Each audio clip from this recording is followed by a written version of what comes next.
जय मसीह मण्डली, आउनुहोस् प्रार्थना गरौँ। हे परम प्रभु, हाम्रा परमेश्वर, हाम्रा उद्धारकर्ता, हाम्रा मुक्तिदाता, हाम्रा एकमात्र परम प्रभु परमेश्वर, हामी तपाईलाई धन्यवाद दिन्छौँ। यस समय हामी तपाईका मानिस, तपाईको वचन सुन्न, तपाईको वचनको वरिपरि भेला भएका छौँ। हामीहरूलाई पवित्र आत्मा परमेश्वर सहयोग गर्नुहोस् र तपाईको वचन बुझ्न, सुन्न र पालन गर्न हामीहरूलाई सिकाउनुहोस्। हे परम प्रभु, मेरा चट्टान, मेरा उद्धारक, मेरो मुखको शब्द र मेरो हृदयको ध्यान तपाईको दृष्टिमा ग्रहण योग्य हो। येशू प्रभुको नाम, आमेन। प्रियहरू, आज मैले वचनको शीर्षक लिएको छु स्वतन्त्रता। स्वतन्त्रता। तपाईले आफ्नो बाइबल साथमा राख्नु भएको छ भनेदेखि गलातीको पुस्तकलाई निकाल्नु होला, 5 अध्यायलाई। विशेष गरेर गलाती 5 अध्यायको 1 पदलाई हामी आज निर्धारित केन्द्रित गरेर वचन हेर्नेछौँ। राजाले हामीलाई दास बनायो भनेर राजाको दासत्वबाट स्वतन्त्र हुनको लागि हामी नेपालीहरूले राजतन्त्र हटाएर प्रजातन्त्र नेपालमा ल्यायौँ। तर के प्रजातन्त्र ल्याएर हामीहरू दासत्वबाट मुक्त भएका छौँ त? राजतन्त्रमा भन्दा प्रजातन्त्रमा हामीहरूले दोब्बर दास बन्नु परेको छ। विभिन्न कुराहरूमा दास बनाएका छन् हामीहरूलाई। भ्याट लगाएका छन्। त्यस्तै अरू धेरै कुराहरूमा चाहिँ हामीहरूलाई दास बनाएका छन्। एउटा उखान भने जस्तो भएको छ, मासु खान गएकी बुढी झोलमा डुबेर मरे। यस्तै खालको एउटा उखान हामी नेपालीहरूको लागि प्रजातन्त्र भइसकेको छ। कसले गर्दा मङ्गलले आफ्नै ढङ्गले। हाम्रो जीवनमा धेरै दुःख र कष्ट हाम्रो आफ्नै ढङ्गले आउने गर्दछ। हामी गलातीहरू जस्तै आफ्नै ढङ्गले आफूलाई दासत्वमा फसाउने गर्दछौँ।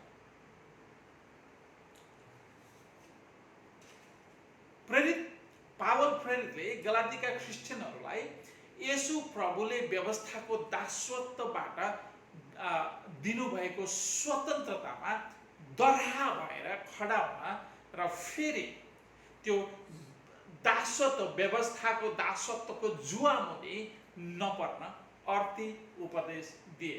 तर गलातीहरू त्यो अर्थ उपदेश पालन गर्न असफल भए।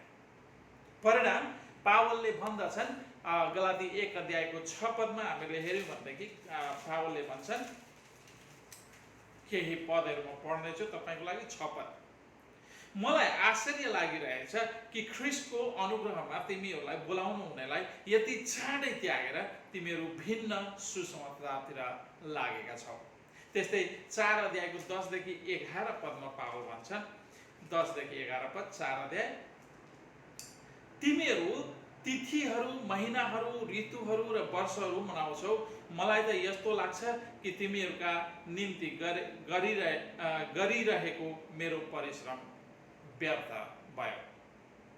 त्यस्तै 5 अध्यायको 4 र 7 मा उनले भन्छन्, 4 र 7 5 अध्यायको, तिमीहरू जो व्यवस्थाद्वारा धर्मी ठहरिन चाहन्छौ तिमीहरू ख्रीष्टबाट अलग भएका छौ।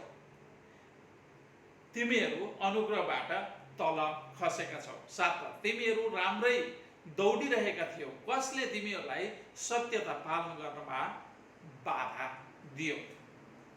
यहाँनिर 5 अध्यायको 1 पदमा हामीले हेर्यौँ भनेदेखि पावल भन्छन्, स्वतन्त्रताको निम्ति ख्रीष्टले हामीलाई स्वतन्त्र दिनुभएको छ। यसकारण दर्हा भएर खडा हो र फेरि दासत्वको जुवा मुनि नपर। तर भर्खरै हामीले हेरेका बाइबल पदहरूले यो भन्दछ कि गलातीहरू अनुग्रहबाट तल झरिसकेका छन्। फेरि आफूलाई त्यो दासत्वको जुवातिर उनीहरूले लगाएको कुरा हामीले पाउँदछौँ। तर गलातीका क्रिस्चियनहरूले पावलको अर्थी र उपदेशको वास्ता गरेनन्। अनुग्रहमा खडा रह भनेर पावलले दिएको अर्थी र उपदेशको वास्ता गरेनन् अथवा व्यवस्था गरे। परिणाम हामी नेपालीहरू प्रजातन्त्रको दोब्बर दासत्वमा फँसे चाहिँ गलातीहरूले येशूले दिनुभएको स्वतन्त्रता लथ्याएर व्यवस्थाद्वारा धर्मी ठहरिन चाहेको कारण आफूलाई व्यवस्थाको दोब्बर दासत्वमा फसाउनुका साथै परमेश्वरको अनुग्रहबाट तल खसेका थिए।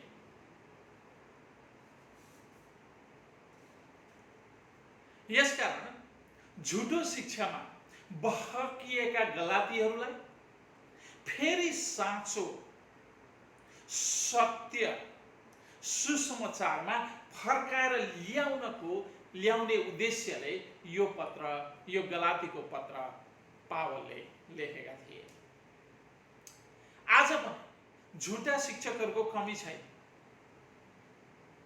त्यसैले साँचो सुसमाचार के हो र कसरी विश्वासद्वारा मात्र उद्धार र मुक्ति सम्भव छ भनेर सरल र सजिलो तरिकाले बुझ्न यो पुस्तक गलातीहरूलाई चाहिँ हाम्रो लागि पनि अति नै लाभदायक छ।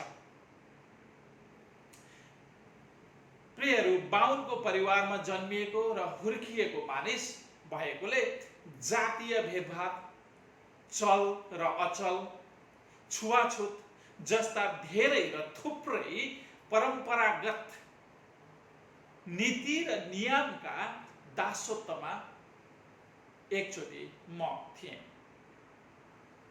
तर येशू प्रभुले मलाई यी सबै नीति र नियमबाट स्वतन्त्र दिनुभयो र आज म स्वतन्त्रताको सास फेर्न सक्छु। मैले प्रत्येक मानिसलाई एउटा मानवलाई झैँ प्रेम गर्न सक्छु। छुवाछुतको पर्खालभन्दा बाहिर निस्केर, जातीयताको पर्खालभन्दा बाहिर निस्केर, जातीयतामा तल भनिएका दाजुभाइ दिदीबहिनी आमाबाहरूलाई पनि म आफ्नै परिवारको रूपमा उनीहरूलाई स्वीकार्न सक्ने स्वतन्त्र ख्रीष्टबाट प्राप्त गरेको छु, जुन स्वतन्त्र म बाहुनको छोरो हुँदाखेरि थिएन। त्यसैले पावल भन्छ गलाती 5 अध्यायको 1 पदमा, स्वतन्त्रताको निम्ति ख्रीष्टले हामीलाई स्वतन्त्र पार्नु भएको छ। यसकारण दरहा भएर खडा हो र फेरि दासत्वको जुवामुनि नपर। यहाँनिर एउटा प्रश्न हामीले गर्नुपर्ने हुन्छ प्रिय, पावलले कस्तो स्वतन्त्रताको कुरा गरिरहेका छन् अथवा कस्तो स्वतन्त्रताको कुरा गरेका हुन् त? पक्कै पनि पावलले सांसारिक र राजतन्त्र अथवा प्रजातन्त्रबाट स्वतन्त्र हुने कुरा गरेका होइनन्। यहाँ सांसारिक राजतन्त्र र प्रजातन्त्र भन्दा जटिल पाप, अधर्म, नर्ककुण्ड र परमेश्वरको भयंकर क्रोधबाट प्रत्येक मानिसलाई चाहिने उद्धारको, मुक्तिको, स्वतन्त्रताको कुरा पावल गर्दैछ। यहुदीहरूले उद्धार कमाउन व्यवस्थाका कर्म, नीति र नियम पालन गरे झैं मोठ मन्दिर, तीर्थव्रत, दान धर्म गरेर उद्धार र मुक्ति कमाउने प्रयासमा धेरै र थुप्रै नेपाली आमाबुवा, दाजुभाइ र दिदीबहिनीहरू उद्धार दिन नसक्ने आफैले बनाएका नीति र नियमहरूका दास भएका छन्, जसरी म भएको थिएँ। मोठ मन्दिर, तीर्थव्रत, दान धर्म जस्ता नियम र नीतिहरूले एउटा यी नीतिहरू अथवा तपाईको मोठ मन्दिर, तीर्थव्रत, दान धर्म जस्ता नियम र नीतिहरू भनेका चाहिँ दासत्वको जुवा हो। मानिसहरू आफैले बनाएका नियम र नीतिका दासत्वको गहिराईमा डुबेको कारण मानिसहरूलाई मोठ मन्दिर, तीर्थ व्रत, दान धर्मका दासत्वबाट बाहिर निकाल्न साह्रै र अति नै गाह्रो हुने गर्दछ। यो मोठ मन्दिर धाएर तीर्थ व्रत दान र धर्म गरेर उद्धार र मुक्ति कमाउँछु भन्ने मानिसहरूलाई पावलले प्रत्येक बिहान जुवामा नारेर जोतिने गोरुसँग तुलना गरेका छन्। गोरुले आजीवनभरि जुवाबाट स्वतन्त्र पाउँदैन र जब बुढो हुन्छ, बुढो भएपछि काट्नको निम्ति बेचिन्छ। त्यस्तै मोठ मन्दिर धाएर तीर्थ व्रत दान धर्म गरेर उद्धार र मुक्ति कमाउँछु भन्ने मानिसहरू पनि आजीवनभरि यिनै नियम र नीतिका दास हुन्छन् र अन्त्यमा परमेश्वरको क्रोधमा पर्नुका साथै स्वर्गीयको साटो नरककुण्डमा फ्याँकिन्छ।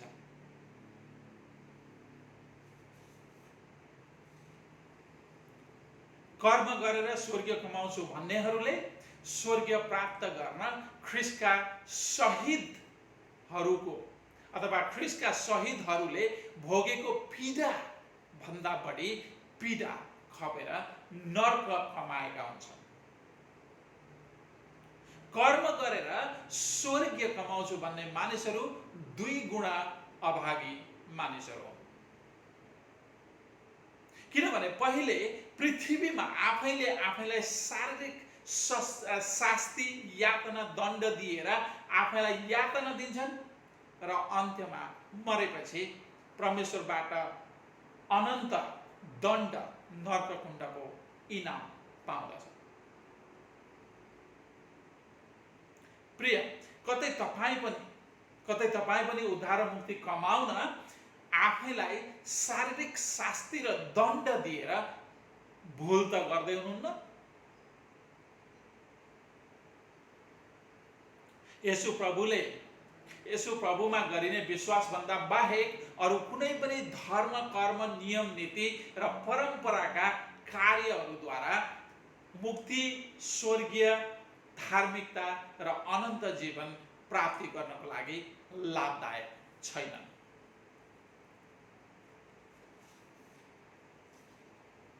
यदि मानिसले आफै धर्म, कर्म, नियम र नीति अनि परम्परा पालन गरेर पाप र अधर्मबाट क्षमा प्राप्ति गर्ने भए र उद्धार र मुक्ति, स्वर्गीय र धार्मिकता अनि अनन्त जीवन प्राप्त गर्न सक्ने भए येशूको जन्म, क्रुसको दयनीय मृत्यु, शैतानमाथिको विजय र पुनरुत्थानको कुनै अर्थ नै हुने थिएन। धर्म र कर्म गरेर कमाएको धार्मिकताको आधारमा उद्धार, मुक्ति, स्वर्गीय र अनन्त जीवन पाउँछु भनेर मानिसले आशा राख्नु चाहिँ येशू प्रभु र उहाँको कामलाई ठाडो इन्कार गर्नु। येशूमा विश्वास गरेर उद्धार, मुक्ति र प्राप्ति गर्न अस्वीकार गर्ने र धर्म, कर्म, नियम, नीति र परम्परामा भरोसा राख्ने, पाप र अधर्मबाट क्षमा प्राप्ति गर्छु, उद्धार, मुक्ति, स्वर्गीय धार्मिकता र अनन्त जीवन प्राप्त गर्छु भन्ने मानिस फलामको हृदय भएको मानिस हो। प्रियहरू, येशूमा विश्वास गरेर धार्मिकता कमाउन खोज्ने वेश्या, हत्यारा, व्यभिचारी, चोर, बलात्कारी भन्दा आफै धर्म कमाएर, कर्म गरेर, व्रत, तीर्थ र दान जस्ता व्यवस्थाका नियम, नीति र परम्परा पालन गरी आफूलाई धर्मी साबित गराउन प्रयास गर्ने मानिस धार्मिकता, उद्धार, मुक्ति, स्वर्गीय अनन्त जीवन कमाउनदेखि कैयौं कोस टाढा छन्।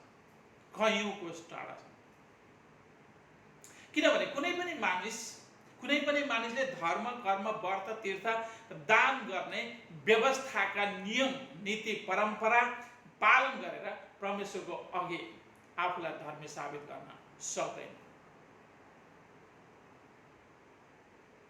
किनकि धर्म गर्नेले, ध्यान दिएर सुन्नु होला, किनकि धर्म गर्नेले कुनै दिन अधर्म गर्न मिल्दैन, कुनै दिन अधर्म गर्न मिल्दैन। कर्म गर्नेले नबिराइकन प्रत्येक दिन नित्य कर्म गर्नुपर्छ। प्रत्येक दिन व्रत बस्नु पर्यो नित्य कर्म अनुसार। सबै कुरा छोडेर तीर्थ यात्रा गर्नुपर्छ। दान दिने काममा लोभ गर्नुहुन्न।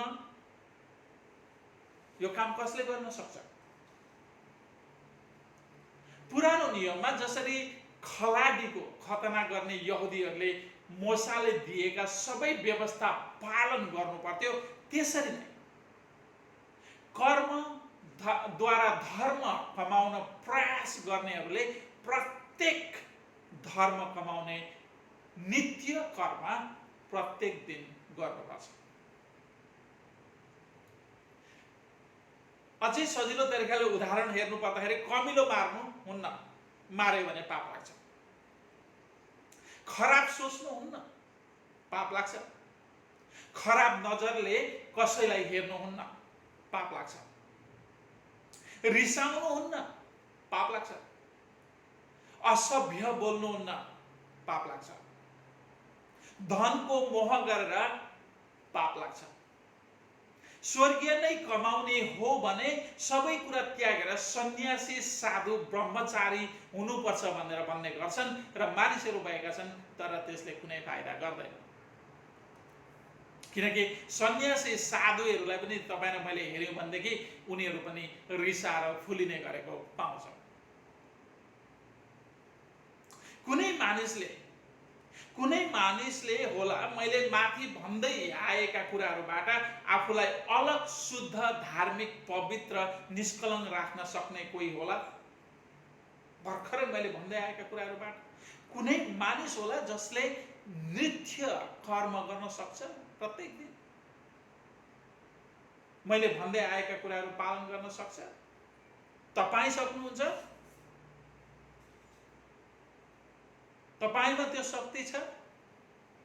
यदि प्रत्येक दिन तपाईँ आफूलाई शुद्ध, धार्मिक, पवित्र, निष्कलङ्क राख्न सक्नुहुन्न भने तपाईलाई नर्ककुण्डमा जानबाट रोक्न, बचाउन, उद्धार गर्न सक्ने येशू प्रभुको शरणमा आफूलाई फ्याक्नुहोस्, नत्र तपाईँ नर्ककुण्डमा फ्याँकिनुहुनेछ। किनभने नर्ककुण्डमा जानबाट बच्न सक्ने अर्को कुनै विकल्प तपाईसँग छैन, कुनै पनि विकल्प छैन।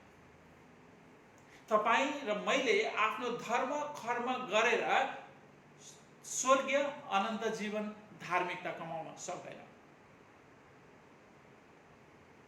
असम्भव कुरा। मैले धार्मिक काम र कर्महरूको अवहेलना गरेर दुष्ट काम र कर्महरूलाई प्रोत्साहन दिन खोजेको होइन प्रिय। म धार्मिकता, उद्धार, मुक्ति, स्वर्गीय अनन्त जीवन प्राप्ति गर्ने विषयमा बोल्दैछु।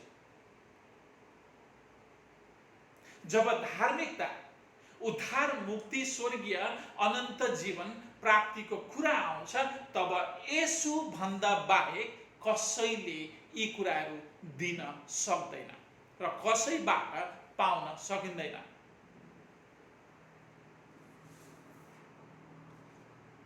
यसकारण प्रत्येक मानिसले उद्धार, मुक्ति र स्वर्गीय अनन्त जीवन प्राप्तिको लागि येशू र कर्म दुई कुरामा एउटा छनौट गर्नुपर्ने हुन्छ। येशू प्रभुलाई छान्नु भयो भने परमेश्वरको अघि तपाईँ र म धर्मी ठहरिनेछ। कर्मलाई चुन्नु भयो भने परमेश्वरको अनुग्रहबाट तपाईँ तल खस्नुहुनेछ, अर्थात् परमेश्वरको न्यायमा पर्नुहुनेछ। परमेश्वरको अनुग्रहबाट खसेको मानिस जस्तो सुकै कर्म गरे पनि नष्ट हुन्छ। जुन मानिस व्यवस्थाका नियम र नीति पालन गरेर आफूलाई धर्मी साबित गर्न प्रयास गर्छ, ऊ परमेश्वरको अनुग्रहबाट पतित हुन्छ र अनन्तको दण्डको नर्ककुण्डमा पर्छ। किनकि परमेश्वरले मानिसहरूको दोष देखाउन, दोषी ठहराउन भने आफ्ना पुत्र येशू प्रभुलाई संसारमा पठाउनु भएको होइन प्रियहरू। तर दोषी, तपाईँ र म जस्ता दोषी, अलरेडी अगाडि नै दोषी मानिसहरू तपाईँ र म येशू प्रभुद्वारा परमेश्वरको क्रोधदेखि बाँच्न सकौँ भनेर येशू प्रभुलाई पठाउनु भएको। उहाँद्वारा परमेश्वरको धार्मिकता कमाउन सकौँ भनेर येशू प्रभुलाई पठाउनु भएको। विश्वासद्वारा उद्धार र मुक्ति पाउन सकौँ भनेर परमेश्वरले येशू प्रभुलाई पठाउनु भएको। यसकारण येशू प्रभुको वचन अनुसार जसले उहाँमाथि विश्वास गर्छ त्यो दोषी ठहरिँदैन, तर विश्वास नगर्ने चाहिँ अघि नै दोषी ठहरिएको छ, किनभने उसले परमेश्वरका एकमात्र पुत्रको नाउँमा विश्वास गरेको छैन। प्रियहरू, परमेश्वरको अनुग्रहदेखि तल खस्नुको अर्थ परमेश्वरको क्रोध र न्याय, मृत्यु, शैतानको दासत्व र अनन्त दण्ड कमाउनु। यसकारण पावल भन्छन्, धार्मिकता, उद्धार, मुक्ति र स्वर्गीय अनन्त जीवन हाम्रो काम कर्मले होइन, केवल येशू प्रभुमा गरेको विश्वासद्वारा मात्र प्राप्त गर्न सकिन्छ। येशू रहित मानिसका असल काम कर्म, धर्म, व्रत, तीर्थ र दान सबै बेकार हुन्।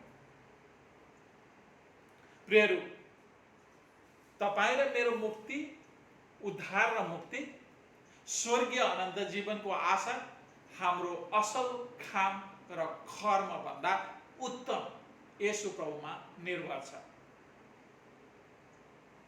प्रियहरू, स्वतन्त्रताको निम्ति ख्रिस्टले हामीलाई जातीय भेदभाव, चल र अचल, छुवाछुत लगायत उद्धार र मुक्ति दिन नसक्ने शारीरिक यातनाका नियम, नीति र परम्पराको दासत्वबाट स्वतन्त्र गर्नुभएको छ। यसकारण आफूले येशूमा राखेको विश्वासद्वारा विश्वासमा दरहा भएर खडा हौँ र फेरि गलातीहरू झैँ दासत्वको जुवामुनि नपरौँ। जातीय भेदभाव, छल र अचल, छुवाछुत लगायत उद्धार र मुक्ति दिन नसक्ने शारीरिक यातनाका नियम, नीति र परम्पराको दासत्वमा पर्ने कुराहरूको अघि नझुकौँ। झुटा शिक्षक र शिक्षकहरूदेखि सावधान र सतर्क रहौँ। विश्वासको उत्तम लडाईँ लडौँ र अनन्त जीवनलाई पक्रिराखौँ अनि जीवनको मुकुट हामीले पाउनेछौँ। आउनुहोस् प्रार्थना गरौँ। परमप्रभु परमेश्वर, हामी तपाईलाई धन्यवाद दिन्छौँ। कति आनन्दको कुरा, हामीले आफ्नो काम, कर्म, धर्म, व्रत, तीर्थद्वारा होइन, तर तपाईले हामीलाई उद्धार र मुक्ति विश्वासद्वारा सित्तैमा दिनुभएको छ। त्यो सित्तैमा तपाईले दिनुभएको उपहारलाई हामीले थाप्न सकौँ, अँगाल्न सकौँ र तपाईले दिनुभएको सित्तैको उपहार ख्रीष्ट येशूमा हामीले विश्वास गर्न सकौँ र विश्वासमा नै स्थिर रहन सकौँ। हामीलाई येशू प्रभुमा राखेको विश्वासमा स्थिर रहन, अटल रहन हामीलाई पवित्र आत्मा परमेश्वर सहयोग गर्नुहोस्। हामी केवल ख्रीष्ट येशूले हाम्रो निम्ति गर्नुभएको काम, उहाँको धार्मिकतामा विश्वास राखेर अगाडि बढ्न सकौँ। तपाईलाई धन्यवाद छ। सबै कुराबाट हामी तपाईलाई नै महिमा र धन्यवाद दिन्छौँ। येशू प्रभुको नाम